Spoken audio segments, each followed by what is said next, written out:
नमस्कार, मैं अनीता चौधरी और आप सभी का स्वागत है।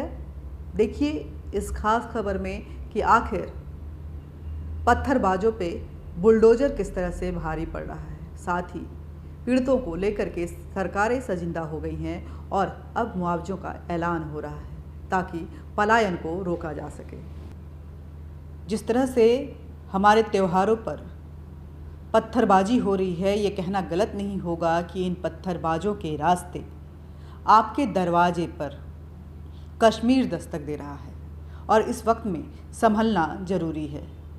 और इस संभलने के लिए ही सरकार जो है, केंद्र सरकार, अमित शाह और जिन जिन राज्यों में हुआ है जो कि सचेत सरकार है, वो एक्शन लेने को तैयार है। शिवराज सिंह चौहान जब ये पत्थरबाजी हुई तो बिना समय गंवाए, मध्य प्रदेश के मुख्यमंत्री शिवराज सिंह चौहान की बात कर रही हूँ, बिना समय गंवाए उन्होंने इन पत्थरबाजों के घर के ऊपर बुलडोजर चलाया। जो भी लोग संलिप्त थे तुरंत उन पर कार्रवाई करते हुए उन्हें गिरफ्तार किया और FIR दर्ज करवाई। लेकिन क्या इतना काफ़ी था? क्योंकि जिनके घरों में पत्थर गिराए गए, जिनके अपने घायल हुए, जिनके घरों को नुकसान पहुंचाया गया, उनका क्या?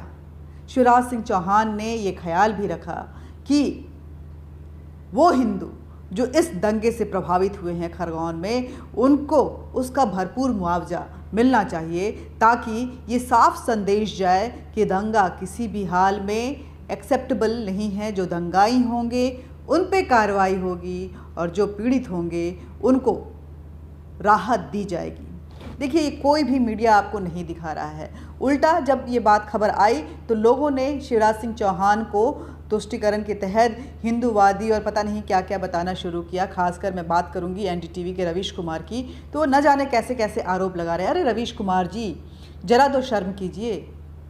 जब छोटी छोटी बातें हो जाती हैं तो मुसलमानों को आप मुआवजा दिलवाने के लिए सड़कों पर उतर आते हैं। आज इतने हिंदू इस दंगे से प्रभावित हुए, जिसका कोई दंगा की कोई वजह नहीं थी इस पूरे प्रकरण में। अगर देखा जाए, चाहे वो दिल्ली की बात करें, चाहे वो मध्य प्रदेश की बात करें या राजस्थान की बात करें, वहाँ दंगा होना ही नहीं चाहिए था क्योंकि त्यौहार मनाए जा रहे थे। और हम तो गंगा जमुनी तहजीब में रहते हैं, आप बार बार इसकी दुहाई देते हैं। हम सेकुलर कंट्री में रहते हैं, बार बार आप इसकी दुहाई देते हैं। फिर आखिर क्यों आपका सेलेक्टिव सेकुलरिज्म जो है वो चलते रहता है? पीड़ित हमेशा आपको मुसलमान क्यों चाहिए? हिंदू क्यों नहीं पीड़ित होता है आपके लिए?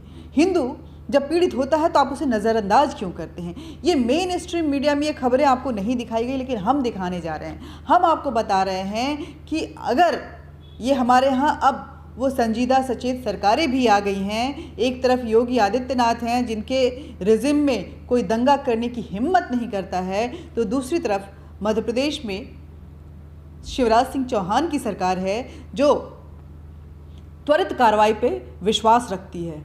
वहीं दूसरी खबर ये भी देखिए, ये नोटिफिकेशन जारी हो चुका है कि जिनके जो भी इस दंगे से पीड़ित रहे हैं, उसमें कहीं भी ये नहीं लिखा हुआ है कि हिंदू है मुसलमान है, जो भी इस दंगे के पीड़ित हैं उनको 1 करोड़ तक का मुआवजा मिल सकता है।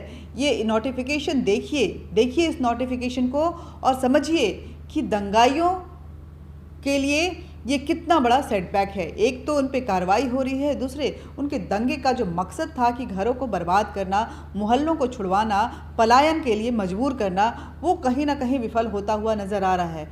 लेकिन आपको भी इसके लिए एकजुट होना पड़ेगा, अपने अधिकारों को लेकर के सचेत होना पड़ेगा। दूसरी तरफ दिल्ली से भी खबर आ रही है। दिल्ली में MCD, वो इलाका जहांगीरपुरी का वो इलाका जहां ये दंगा हुआ था, वो अनऑथराइज्ड कॉलोनी है। अवैधानिक तौर पे वो वैध कॉलोनी नहीं है। ऐसे में दिल्ली की MCD ने ये मांग की है और उन्होंने ऐलान किया है कि इन अनऑथराइज्ड कॉलोनियों को, जहां इस तरह के लोग जो आपराधिक मामलों में संलिप्त रहते हैं, जिहादी मानसिकता के हैं, दंगा को भड़काने की कोशिश करते हैं और ऐसी जगहों पे रहकर आतंकवाद को पत्थरबाजी और गोलियां चलाकर वो बढ़ावा देने की कोशिश कर रहे हैं, उन पे त्वरित कार्रवाई की जाए। और MCD ने ये नोटिफिकेशन जारी किया है। देखिए इस नोटिफिकेशन को भी कि इस अनऑथराइज्ड कॉलोनी पे अब बुलडोजर चलाया जाएगा। इसके लिए एमसीडी ने दिल्ली पुलिस से सुरक्षा के मद्देनज़र 400 जवानों की मांग भी की है। नॉर्थ एमसीडी की तरफ से ये नोटिफिकेशन जारी किया गया है। तो ये खबरें हैं, इसको ध्यान से पढ़िएगा। साथ ही जिस तरह से चार धाम यात्रा पे भी जिहादी नज़रें जो हैं वो अपने गुल खिलाने शुरू कर दी हैं। कोई वहाँ जाके नमाज पढ़ता है तो कोई उसे अपवित्र करने की कोशिश करता है। इसको लेकर के उत्तराखंड की धामी सरकार ने ये नोटिफिकेशन जारी किया है, ये ऐलान किया है कि कोई भी नॉन हिंदू अगर चार धाम यात्रा के जाने के लिए कोशिश किया जाता है तो उसके पहचान पत्र से लेकर बाकी सारी चीज़ों की सख्त जांच की जाएगी और धर्मस्थल को अपवित्र होने से बचाया जाएगा।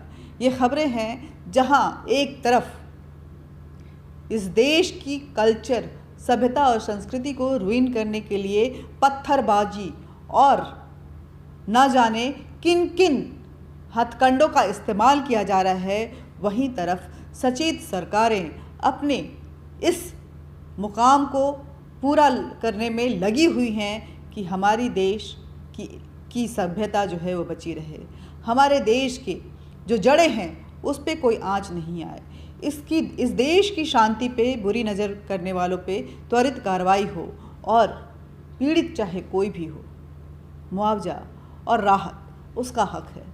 यही नहीं, शिवराज सिंह चौहान जो हैं वो पीड़ितों के परिवारों से मिलकर जो लॉस हुआ है उसकी तो भरपाई करने की कोशिश कर ही रहे हैं, उनके उन समस्याओं को भी समाधान करने की कोशिश कर रहे हैं कि नहीं, आप घबराइए नहीं, इसकी वजह से जो भी परेशानियाँ आई हैं हम आपके साथ रहेंगे।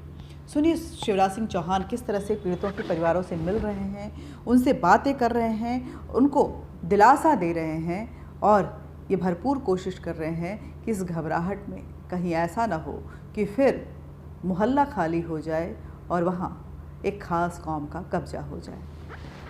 जय हिंद, जय भारत। मिलते रहेंगे और बातचीत भी करते रहेंगे, लेकिन फिर आपसे अपील करती हूँ कि इस बेबाक आवाज़ को लोगों तक पहुँचाने के लिए आप हमारे चैनल को ज़्यादा से ज़्यादा सब्सक्राइब करें, शेयर करें। लोगों तक ये बातें पहुंचनी चाहिए क्योंकि मेन स्ट्रीम मीडिया आजकल सेलेक्टिव न्यूज़ में बिलीव करती है, वो जनमानस के खबरों पे विश्वास नहीं करती है। वहाँ सेक्युलरिज्म का एक सिलेक्शन तीर जो है वो चलता है और सेलेक्ट किया जाता है कि आखिर कौन सी खबरें लोगों को दिखानी है और कौन नहीं दिखानी है। लेकिन जो वो नहीं दिखाना चाहते हैं वो हम आपको दिखाते हैं। नमस्कार। तो हमारे चैनल को सब्सक्राइब कीजिए, लाइक कीजिए, शेयर कीजिए, बेल बटन दबाइए और अपने कमेंट ज़रूर लिखिए। धन्यवाद। जय हिंद, जय भारत।